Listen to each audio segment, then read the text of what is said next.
Hi everyone, another webinar. Most people is talking about what is going to happen if you reach the burnout and how to prevent it. And we were talking about this when your personal life and your work life wasn't under the same roof. Today, your personal life and your work life is happening on the same roof. 40% more time is expended in work than before. So when the new reality get us go to like normal life, you're going to need to have that energy ready. Well, the news is you're already burned out. So what is going to be your channel or your funnel of energy to go to the next step? So how to manage this burnout, how to make a balance in life when you're working and eating and having a personal life under the same table require an expert. Michael Levitt, how you doing? I'm waiting so much for the next June 17, 2 p.m. Central Standard Time to help people on what? Help them on burnout proofing their life. It's crucial. It's so important, and as you indicated, 40% more hours are being spent on work. And on top of, many of us are not full-time school teachers.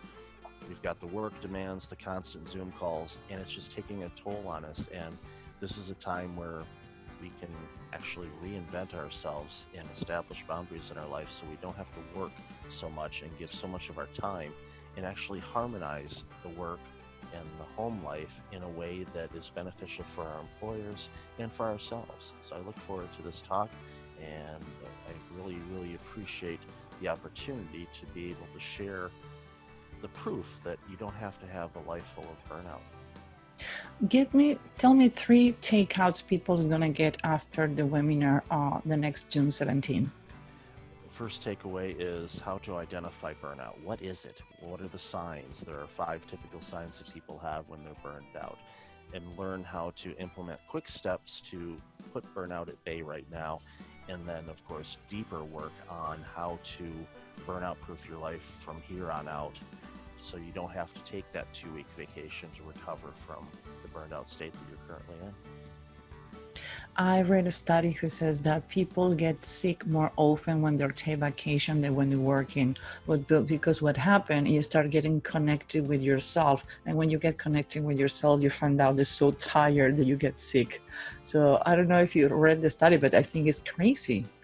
It makes sense, and you see it a lot with caregivers too, because especially if they're family and they're caring for a loved one, they work so hard and they are caregiver, and once that person that they're taking care of, could be a mom or relative, once they pass away, and that typically is what happens, then they're away from that work. And what happens is they start getting more in tune with themselves, and then they realize, oh, wait a minute, now I have a chronic disease. Personal story, my grandmother had Lewy body dementia, and it was bedridden basically for 7 years.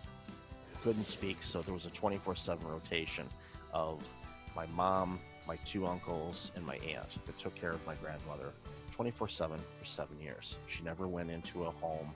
We had a respite worker that came in on Friday afternoons to give them a little bit of break. So they did that over a period of 7 years. Okay, once my grandmother died, my oldest uncle died 1 month later of cancer, and my second uncle died a year later of cancer. Now, of course, I'm freaking out because I'm thinking, okay, I'm going to lose mom in this situation, but thankfully mom is still around.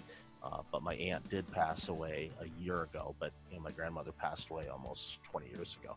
But it's just another example of when you are so burned out and you're not focusing on your own self-care, you don't recognize the signs because you're too dull and numb to recognize these things. But once you start to ease up a little bit, like you said, with a vacation, that's when you recognize, uh-oh, something's amiss here. I didn't feel that pain before, but now it's prevalent all the time. And then you realize, wow, you've had this build up over time, but you were just completely unaware of the situation.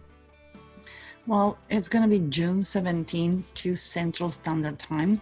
If for any reason you cannot be live on the webinar, you're going to see the link below where you can either register or send your questions to be talked about in the webinar. It's going to be on demand 24 to 48 hours after the webinar. Michael, thank you very much. Looking forward to June 17. Likewise.